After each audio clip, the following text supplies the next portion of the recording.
Good morning and welcome to your Farm and Home Show. I'm Kristi Shive, and this morning we're visiting with Dr. Courtney Luecking.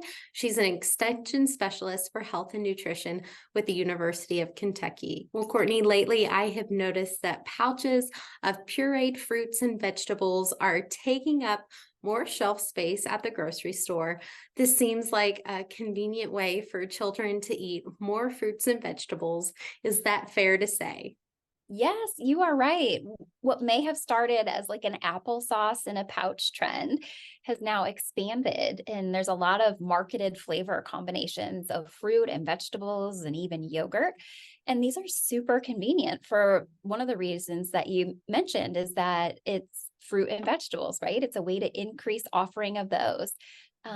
And what's even better is that before opening, they don't have to be refrigerated. So you can throw them in a diaper bag or a lunchbox or even a sports bag. For older children, you don't have to worry about them spoiling or smushing and getting things all gross.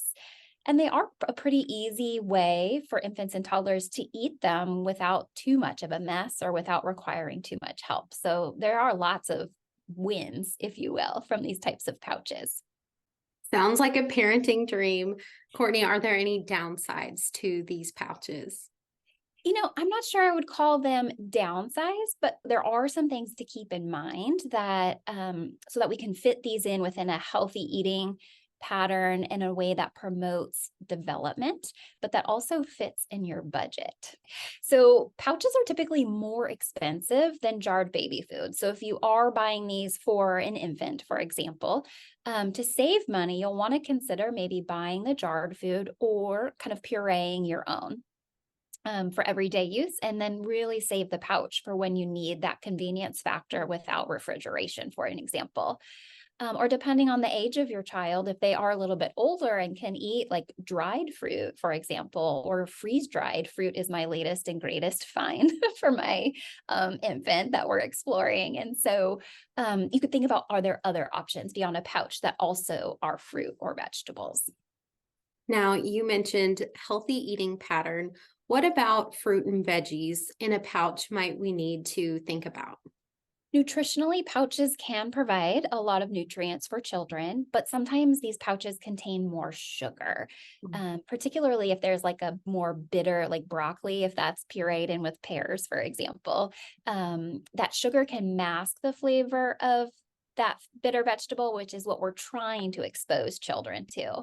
And extra sugar can put kids at risk for cavities. So we need to keep that in mind.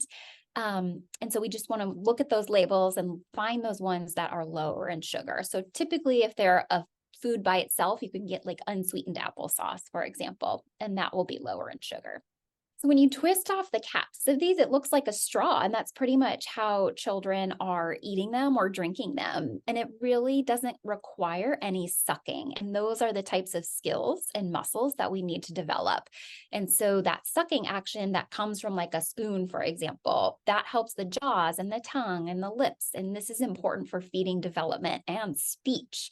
And so one way or idea is to think about bringing a spoon with you. The pouches can be great, but can you just squeeze it on a spoon and serve it that way? And that will help develop those muscles. And then one more thing about those pouches is they typically hide the sights and the sense of food. And so eating and learning to eat new things is all about exposure through seeing and smelling and touching and feeling and playing with foods. And so if kids are just drinking out of a pouch, they're missing out on that opportunity. So, in summary, Courtney, what would you say your take on these pouches are? I would say they are convenient and they definitely have a place for shelf stable, less messy ways to serve fruits and vegetables. But just keeping in mind that it's all about variety. So using them when they meet your needs and then relying on other sources of fruits and vegetables when you have a chance. I love that you mentioned the dried fruits and vegetables for your infant. I think that's easy to forget about when we're in the grocery store.